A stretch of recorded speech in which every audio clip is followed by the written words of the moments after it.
hello' সকলোৱে নমস্কাৰ গ্ৰহণ কৰিব আমাৰ অসম চৰকাৰৰ অধীনৰ যিখিনি চৰকাৰী কৰ্মচাৰী আছে তেওঁলোকৰ কাৰণে এটা ভাল খবৰ আৰু খবৰটো হ'ল যে যোৱা 7 এপ্ৰিল তাৰিখে আমাৰ অসম চৰকাৰৰ যেটো মানে CCL rule child care leave rule সেই ৰুলটো সলনি হৈছে আৰু এই ৰুলটো সলনি হোৱাৰ ফলত এতিয়াৰে পৰা পুৰুষ কৰ্মচাৰীবিলাকেও মহিলা কৰ্মচাৰীৰ নিচিনাকৈ CCL ৰ সুবিধাখিনি লাভ কৰিব পাৰিব এতিয়া কেনেকৈ লাভ কৰিব পাৰিব কোনে কোনে লাভ কৰিব এই আটাইখিনি কথা আজি আলোচনা কৰিম গতিকে আপোনালোকে ভিডিঅটো শেষলৈকে চাব এতিয়া ইয়াত লিখিছো যে new CCL rules 2025 for Assam government employees মানে অসম চৰকাৰৰ যিখিনি কৰ্মচাৰী আছে সেই অসম চৰকাৰৰ কৰ্মচাৰীখিনিৰ কাৰণে এইটো সুবিধা প্ৰযোজ্য হ'ব আৰু এইখিনি সুবিধা কোনে কোনে পাব এক নম্বৰতে আহিব যে ফিমেল গভৰ্নমেন্ট এমপ্লয় অৰ্থাৎ যিখিনি মহিলা চৰকাৰী চাকৰিয়াল আছে তেওঁলোকে পাব আৰু তেওঁলোকৰ কি হ'ব লাগিব যে মেৰিড বিবাহিত হ'ব পাৰে আনমেৰিড অবিবাহিত হ'ব পাৰে উইডো মানে যাৰ স্বামী মৃত্যু হৈছে তেওঁ তেনেকুৱা ব্যক্তি হ'ব পাৰে নাইবা ডিভোৰ্সি মানে বিয়া বিচ্ছেদ হোৱা ব্যক্তি হ'ব পাৰে এতিয়া এই চাৰিটা কন্ডিশনত তেখেতে CCL লাভ কৰিব পাৰে কিন্তু তেখেতৰ কি থাকিব লাগিব ল'ৰা ছোৱালী থাকিব লাগিব সন্তান থাকিব লাগিব আৰু সন্তানৰ বয়স কি হ'ব লাগিব 18 বছৰতকৈ কম হ'ব লাগিব কিন্তু যদিহে কোনো ক্ষেত্ৰত সন্তান কি হয় ডিজেবল হয় মানে শাৰীৰিকভাৱে অক্ষম হয় তেনে ক্ষেত্ৰত কিন্তু বয়সৰ কোনো সীমা নাই বয়স যিমান হলেও তেখেতে CCL লাভ কৰিব পাৰিব মানে সেই সন্তানৰ পিতৃ বা মাতৃয়ে CCL লাভ কৰিব পাৰিব কিন্তু তাতেও এটা কথা আছে যে সেই ডিজেবিলিটি পাৰ্চেন্টেজটো কিন্তু 40% বাৰতকৈ বেছি হ'ব লাগিব তেতিয়াহে ডিজেবল বুলি ধৰা হ'ব নহলে সেইটো ক্ৰাইটেৰিয়াত নাপাব সুবিধাখিনি নাপাব তেনে ক্ষেত্ৰত কিন্তু এজ লিমিটটো আহি যাব যদি ডিজেবিলিটি পাৰ্চেন্টেজটো 40 তকৈ কম হয় তেনে ক্ষেত্ৰত কিন্তু এজ লিমিট কি হয় 18 হ'ব নেক্সট কি হ'ব যে সিঙ্গল মেল গভৰ্নমেন্ট এমপ্লয় এইটো সুবিধা আগতে নাছিল এইটো সুবিধা ৰিসেন্টলি এড কৰা হৈছে যোগ কৰা হৈছে যে যদিহে কোনো এগৰাকী পুৰুষ চৰকাৰী কৰ্মচাৰী আছে আৰু তেখেত সিঙ্গল কেতিয়া হ'ব পাৰে ইয়াতে দুটা কন্ডিশন ধৰি দিয়া আছে এটা হ'ল যে উইডোৱাৰ হ'ব লাগিব অৰ্থাৎ কোনো এগৰাকী কৰ্মচাৰীৰ পত্নীৰ মৃত্যু হ'ব লাগিব নাইবা ডিভোৰ্সি হ'ব লাগিব বিবাহ বিচ্ছেদিত ব্যক্তি হ'ব লাগিব তেনে ক্ষেত্ৰতে তেখেতে CCL ল'ব পাৰিব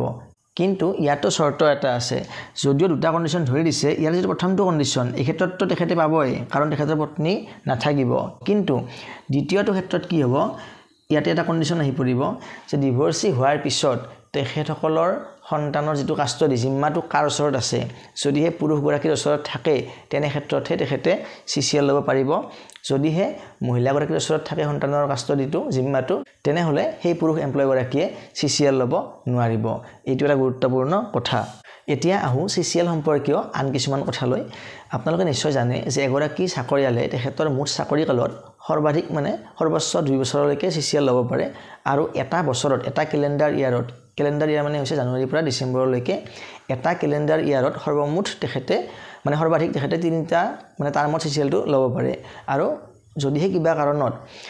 এগৰাকী মহিলা সিঙ্গল মানে ফিমেল হয় অৰ্থাৎ তেখেতৰ হাজবেণ্ড নাই তেনে ক্ষেত্ৰত কিন্তু এগৰাকী মহিলাই এটা বছৰতে 6 বাৰলৈকে CCL ল'ব পাৰে কিন্তু যেই নহওক কিয় তেখেতৰ মুঠ চাকৰি কালত কিন্তু হেতু 37 দিনতকৈ বেছি হ'ব নোৱাৰে অৱশ্যে কিছুমান কন্ডিশনত এইটো 37 দিনতকৈও বেছি হ'ব পাৰে যদিহে তেখেতৰ হাফ পে লিভ জমা থাকে কিছুমান ডিপাৰ্টমেন্টত কি থাকে HPL থাকে হাফ পে লিভ থাকে যদি হাফ পে লিভ জমা থাকে আৰু কিছুমান সাৰ্টেন মেডিকেল কন্ডিশনত মানে কি হ'ব পাৰে তেখেতে মানে হেতু লিভটো CCLটো এক্সটেন্ড কৰিব পাৰে 2 বছৰতকৈও বেছি হ'ব পাৰে কিন্তু সকলো ক্ষেত্ৰত নহয় প্ৰযোজ্য নহয় নিৰ্দিষ্ট কিছুমান কাৰণতহে হেতু বস্তু প্ৰযোজ্য হ'ব গতিকে আমি জেনেৰেল ক্ষেত্ৰত আমি CCL 2 বছৰৰ বুলি ধৰিব পাৰো আৰু যদিহে কোনো এগৰাকী ব্যক্তিয়ে চাকৰি মানে যোগদান কৰাৰ পিছত প্ৰবেশন পিৰিয়ডত থাকে তেনেহলে প্ৰবেশন পিৰিয়ড থকা সময়ত তেখেতে CCL ৰ সুবিধাখিনি লাভ কৰিব নোৱাৰে অৱশ্যে কিছুমান সাৰ্টেন কন্ডিশনত এক্সট্ৰিম কন্ডিশনত তেখেতে লাভ কৰিব পাৰে কিন্তু হেতু একেবাৰে কম দিনৰ কাৰণে আৰু একেবাৰে যেটো কম দিন বুলি কৈছো একেবাৰে মিনিমাম CCL ৰ পিৰিয়ড হৈছে 5 ডেজ তাতকৈ কম দিনৰ কাৰণে CCL এপ্লাই কৰিব নোৱাৰে গতিকে প্ৰবেশন পিৰিয়ডত থাকিলে যদিও সচৰাচৰ নোৱাৰে বুলি মই কৈছো কিন্তু যদিহে কিবা এক্সট্ৰিম কেছ আহি যায় তেনে তেখেতে একেবাৰে কম দিনৰ কাৰণে CCL ল'ব পাৰিব যদিহে অথৰিটিয়ে এপ্ৰুভ কৰে আৰু যিবিলাক ডিজেবল চিলড্ৰেন আছে ডিজেবিলিটি থকা চিলড্ৰেন আছে তেওঁলোকৰ কাৰণে CCL ৰ এটা নিয়ম আছে যে যদিহে ডিজেবিলিটিটো কি হয় পাৰ্মানেন্ট হয় তেনেহলে কোনো সমস্যা নাই তেখেতৰ মেডিকেল বৰ্ডৰ পৰা সাৰ্টিফিকেট লাগিব মেডিকেল বৰ্ডে ইছ্যু কৰা সাৰ্টিফিকেটখন হলে